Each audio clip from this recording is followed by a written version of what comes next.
Hey everyone, and welcome to The Explainer. Today, we're diving deep into a truly fascinating narrative from our source text. We're looking at the life, the ascension, and the prophesied return of Hazrat Isa, who is known in English as Jesus, along with his mother, Hazrat Maryam. It's an incredible look at how this source material essentially bridges ancient history directly to eschatology. You know, the theology of the end of times. Let's get right into it. So, right off the bat, we have to ask the big question. Why exactly was Hazrat Isa lifted alive to the heavens?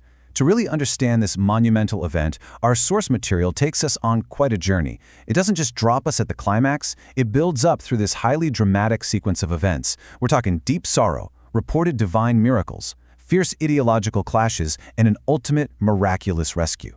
So let's trace this narrative back to its deeply emotional beginnings. Starting off with Section 1, the passing of Hazrat Maryam. The text actually sets a beautifully simple scene for us here. Picture a quiet, completely isolated desert hut. Hazrat Maryam and her son are living this life of profound simplicity. One day, she gently asks Isa if he wouldn't mind fetching some fruit for her. Of course, he immediately obliges and heads out into the desert. But the second he steps out, the atmosphere in the hut completely changes. The source describes the sudden, formidable arrival of Azrael, the angel of death. Realizing her time has come, Maryam actually asks the angel for just a tiny delay, just enough time for her son to get back so she can say goodbye and give him some final motherly advice. But the angel tells her that God's timeline is completely fixed. Not a single second can be added or delayed. And she submits to this entirely.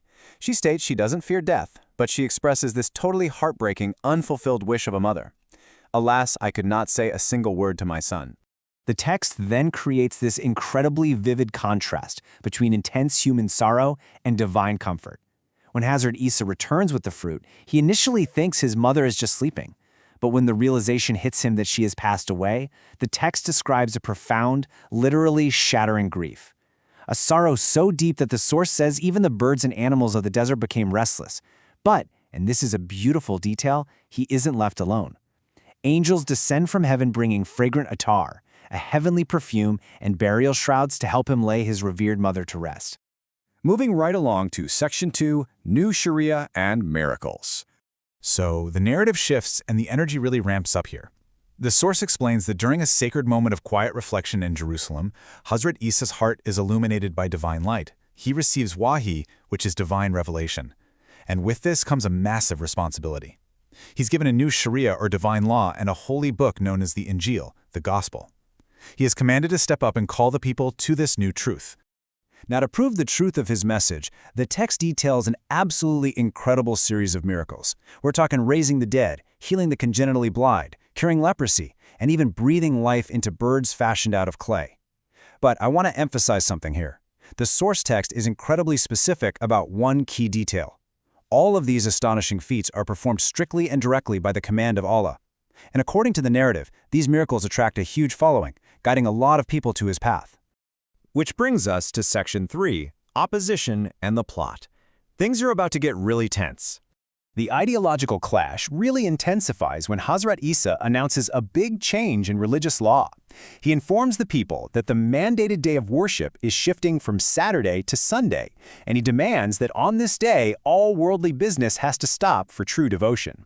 Well, you can imagine how that went down. For the established leaders of Bani Israel, who were deeply clinging to their older traditions, this change, along with his rapidly growing influence, was seen as a massive direct threat to their authority.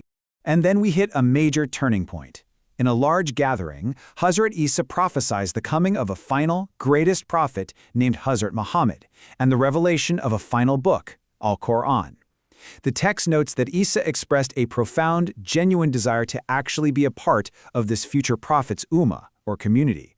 Now, for his followers, this was incredibly inspiring, but for his enemies, this was the final straw. It fueled absolute rage because they felt he was plotting to completely dismantle their entire power structure. The text outlines how quickly this escalates. Step 1. The leaders flat out reject his teachings. Step 2. They take their complaints straight to the king of Jerusalem, feeding him this narrative that Isa is some dangerous rebel. It works, and the king is absolutely enraged. Step 3. A secret late-night council is called, and they make a ruthless, definitive decision. They order the complete assassination of Hazrat Isa and his followers. All right, On to Section 4, the Miraculous Ascension. This is the climax of the historical account. The narrative vividly sets the scene of this imminent danger. Hazrat Isa and his unarmed followers are forced to hide out in a safe house. But the secret leaks. A hostile army descends on them, completely surrounding the building. The noise of the mob outside is just deafening. Suddenly, a soldier, armed to the teeth and filled with murderous intent, aggressively smashes the door down to assassinate him. But right in that precise fraction of a second, the chaos just pauses. The source describes a massive divine intervention. An angel arrives with a message straight from God. "O Isa, I am raising you to myself and will save you from the mischief of the disbelievers." And this brings us to such a fascinating aspect of this text's account of the crucifixion. It's a miraculous swap.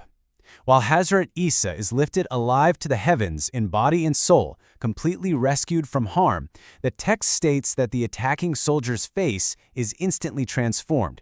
In this stunning display of divine power, the soldier is made to look exactly like Hazrat Isa. The tragic irony of what happens next is just palpable. The transformed soldier walks back out of the house, and his own army, totally blinded by rage, immediately seizes him, thinking they've caught Isa. The soldier is desperately pleading for his life, shouting, "I am your leader! I was looking for him too! It must be the effect of magic!" But his own men refuse to listen. The rage they were holding on to completely deafened them to the truth. Ultimately, the transformed soldier is crucified by his very own men. But if the leaders thought this would bring closure, they were dead wrong. It sparks intense confusion. People start arguing. Some are saying, "Wait, we just killed our own leader," while others are insisting it was Isa.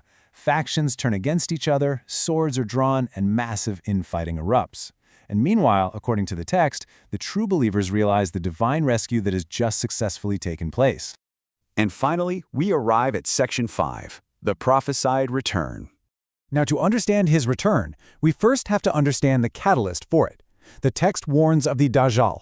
According to the source, the Dajjal is a severe tribulation and an incredibly dangerous deception that's prophesied to emerge near the end of times, basically plunging the world into total chaos and falsehood.